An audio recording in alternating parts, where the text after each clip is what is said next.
चलिए अब हम मल्टीप्लिकेशन रूल के बाद डिवीजन रूल को हम पढ़ लेते हैं। डिवीजन रूल में क्या कहता है कि आपके पास जिस प्रकार से हमने मल्टीप्लिकेशन रूल पढ़ा था कि आप मल्टीप्लाई कर लीजिए, मल्टीप्लाई करने के बाद आपने जो टर्म को मल्टीप्लाई किया है उनका आप सिग्निफिकेंट निकालिए। सिग्निफिकेंट निकालने के बाद जो आपको छोटी टर्म मिलती है उतना ही आपको आंसर मिलेगा। जैसे कि अपने पास मान लिया मेरे पास है 12 ही लिख लेते हैं, ठीक है, ये मिल जाता अपने पास। और मैं इसको कितने से डिवाइड कर देता हूँ, मैं मान लिया मैं 2 से इसको डिवाइड कर देता हूँ। 2 से डिवाइड कर देता हूँ, मेरे पास कितना मिलेगा 606, यही आएगा मेरे पास 606 आएगा।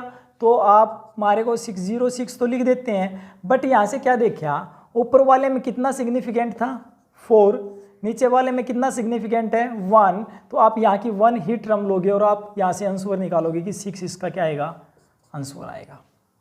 समझ में आ गया?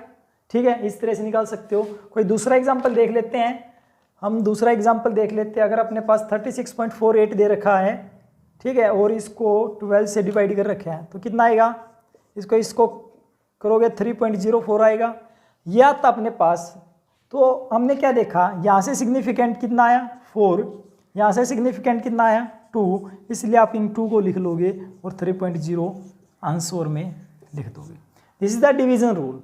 और देख लेते हैं, मान लिया अपने पास कितना लिख लेते हैं 3, 6, 9 लिख लेते हैं डिवाइड बाई 3। ये लिख लिया मैंने, कितना आएगा यहाँ से 1 2 3 1 2 3 है। अब कहता कि इसको आप बताइए, इसके बारे में बताइए, तो आप कितना यहाँ से निकाल सकते हो, आंसर क्या आएगा आपका कि यहाँ का सिग्निफिकेंट कितनी है 3 और यहाँ की सिग्निफिकेंट कितनी है 1, इसलिए आप स्मॉल वाली को लोगे और यहाँ से आंसर निकालोगे 1 आंसर मिलेगा आपको। तो ये था डिवीजन का रूल। ऐड में क्या करना पड़ेगा आपको, सपोज आपके पास कोई टर्म है 1.26 1.38 और 1.5 है, कोई टर्म है।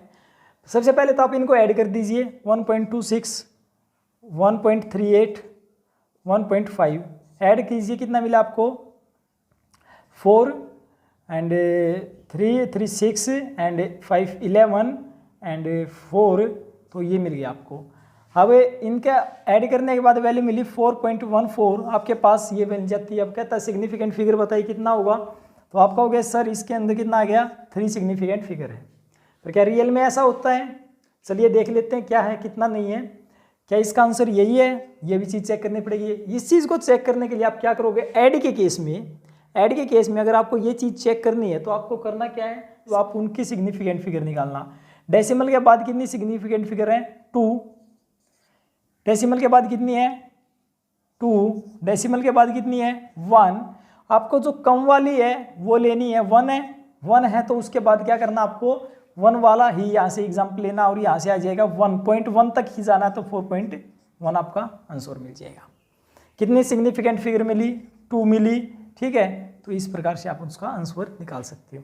और एग्जाम्पल देख लेते हैं, सपोज 2.832 1.682, ठीक है, 1.88, ये अपने पास। सबसे पहले तो इसको ऐड कीजिए, 2.832 1.682 1.88, कितना मिला 4, ये कितना मिल गया आपको 8 8 16 एंड 19। इसके बाद आपको क्या मिला 1 एंड 15 एंड 23 4 5 एंड 6, ये मिलेगा आपको, है ना, यही मिलेगा। तो ये वैल्यू मिल जाती है आपको 6.394। क्या ये आंसर ठीक है? क्या ये सिग्निफिकेंट फिगर कितनी कहोगे आपके सर 4 आएंगी, परंतु ऐसा नहीं होता। इसके लिए आपको क्या करना पड़ेगा, डेसिमल के बाद का आपको सिग्निफिकेंट फिगर निकालना है। यहाँ से कितना मिलेगा 3, यहाँ से कितना 3, यहाँ से कितना 2, तो आपको स्मॉल वाला यूज़ करना, स्मॉल वाले वैल्यू तक की आपके पॉइंट यूज़ करना, तो आपके पास आंसर आएगा 6.39। समझ में आ गया?